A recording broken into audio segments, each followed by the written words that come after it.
Bonsoir, merci de nous joindre à nous sur Sahel TV, les titres de votre édition. Dynamiser le Conseil national pour la prévention et la sécurité routière en Mauritanie. Un conseil présidé par le Premier ministre et comprend 11 ministres concernés par ce dossier. Les pêcheurs du Sénégal peuvent à nouveau jeter leurs filets dans les eaux mauritaniennes. L'accord négocié entre Dakar et Nouakchott est entré en vigueur.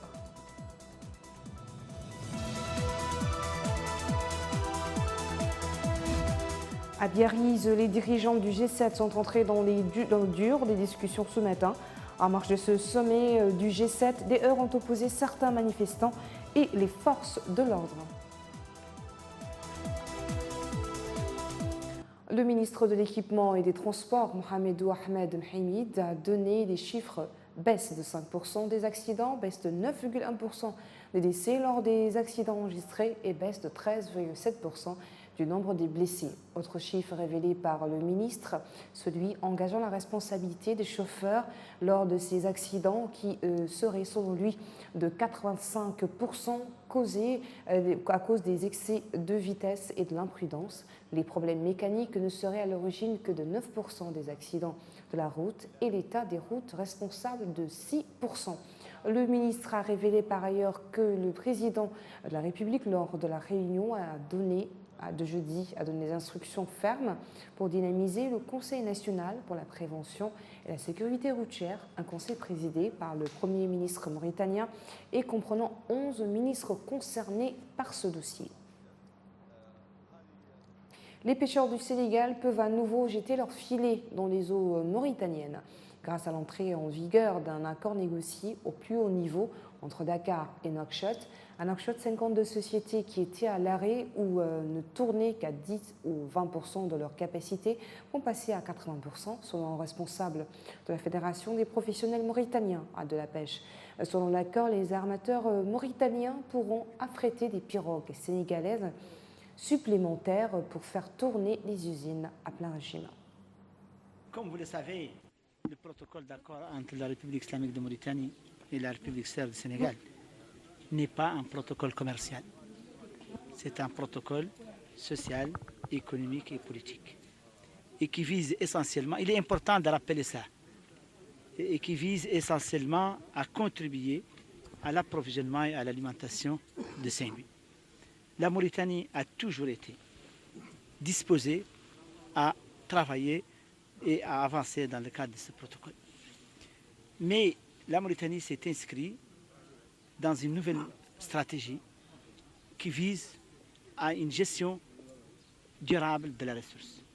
C'est-à-dire que nous n'avons plus le droit aujourd'hui à extraire de la nature plus que ce qu'elle peut nous en donner. Et c'est pourquoi nous nous sommes inscrits dans la politique des quotas. La notion de débarquer à Ndiagou ou de débarquer ailleurs n'est pas ici posée comme étant une contrainte ou un empêchement aux Saint-Louisiens de bénéficier des ressources halieutiques mauritaniennes. Il faut que cela soit bien compris et par les pêcheurs et par la population saint-louisienne. Face au chômage et à l'incapacité de suivre une formation qualifiante, de nombreux jeunes mauritaniens se lancent dans la débrouillardise. Les laveurs de voitures, par exemple, sont légion dans les places publiques de Nouakchott. Ces jeunes n'entendent pas baisser les bras et attendre tout de l'État-providence. Céré Sidibé est allé à leur rencontre. Laveurs de voitures. Ils sont nombreux, ces jeunes Mauritaniens, à exercer cette activité faute d'un travail plus qualifié et rémunérateur. Notre activité n'est pas mal. Nous gagnons dignement notre vie. Nous n'avions pas honte de l'exercer. C'est beaucoup meilleur que le parasitisme et l'oisiveté. Cette activité, en l'apparence sans grand intérêt, nourrit pourtant son homme et offre des services appréciables. Ces jeunes sont braves. Leur activité est très utile pour nous qui disposons de voitures. Ils savent laver proprement les véhicules, parfois mieux que dans les stations.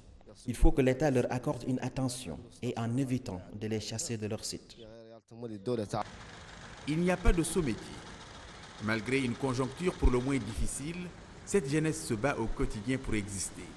Le travail, quel qu'il soit, est toujours préférable à l'oisiveté, à la dépendance et à la paresse qui conduisent au dévoiement et à la tentation.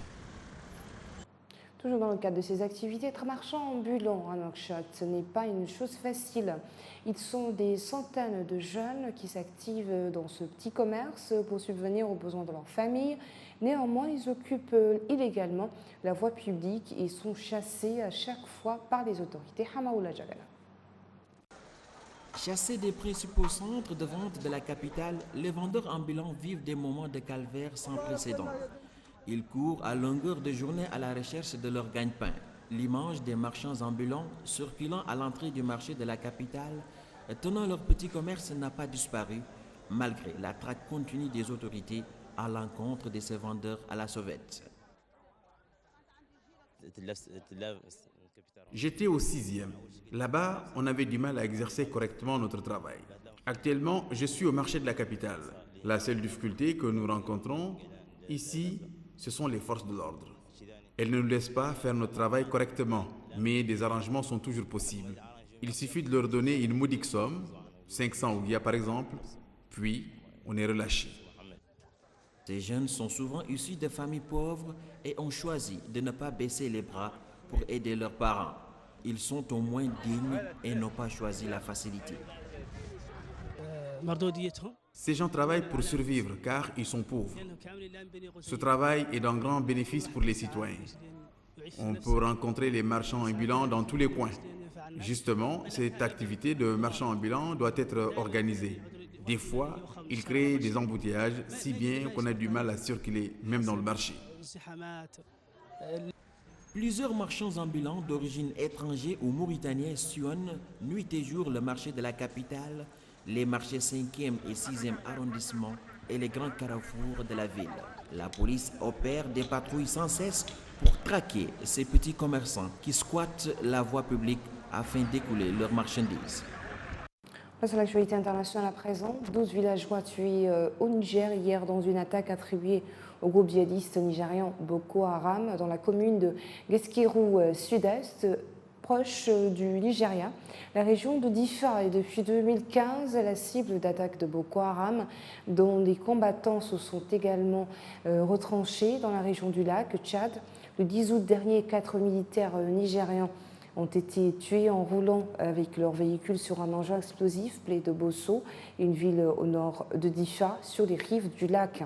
Ces 4 soldats tués appartenaient à la force internationale mixte.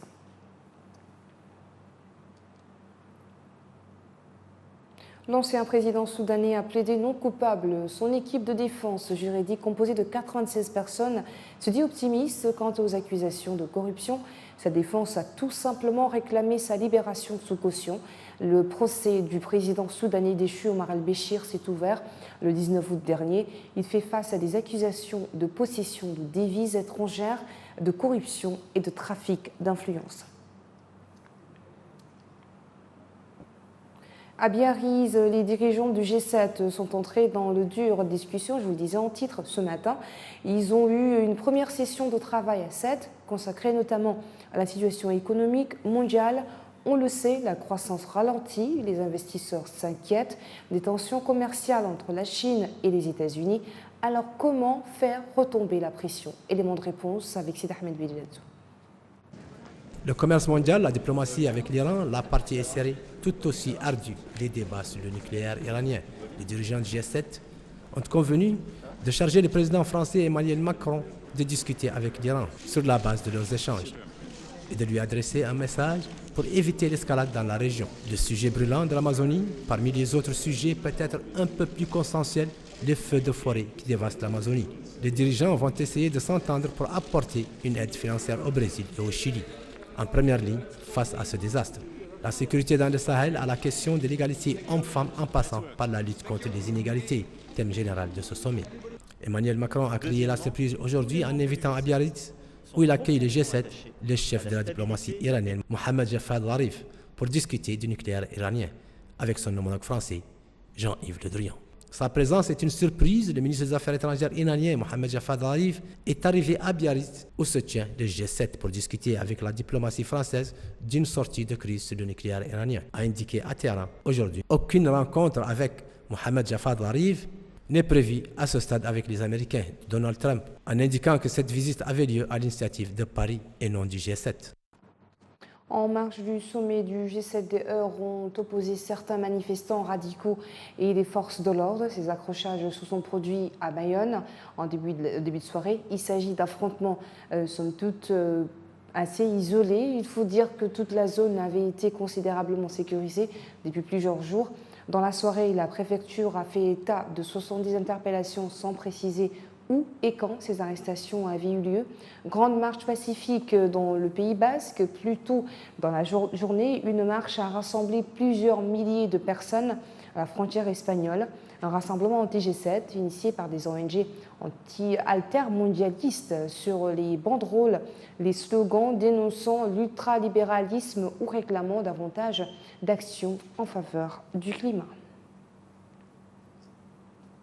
Le Liban a dénoncé dimanche une agression israélienne après la chute de 2 drones en plein fief du Hezbollah pro-iranien en banlieue de Beyrouth, avertissant que ce rare incident est susceptible d'accroître les tensions régionales.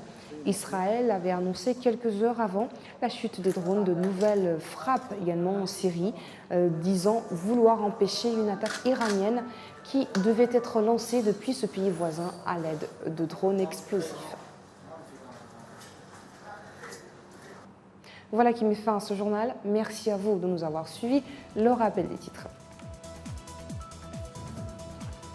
Dynamiser le Conseil national pour la prévention et la sécurité routière en Mauritanie. Un conseil présidé par le Premier ministre et comprenant 11 ministres concernés par ce dossier. Les pêcheurs du Sénégal peuvent à nouveau jeter leurs filets dans les eaux mauritaniennes. L'accord négocié entre Dakar et Nouakchott est entré en vigueur.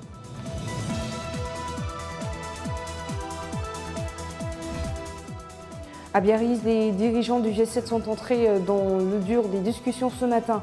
En marge de ce sommet du G7, des heurts ont opposé certains manifestants et les forces de l'ordre. Merci et très bonne suite de programme en compagnie de Sahel TV. Bonsoir.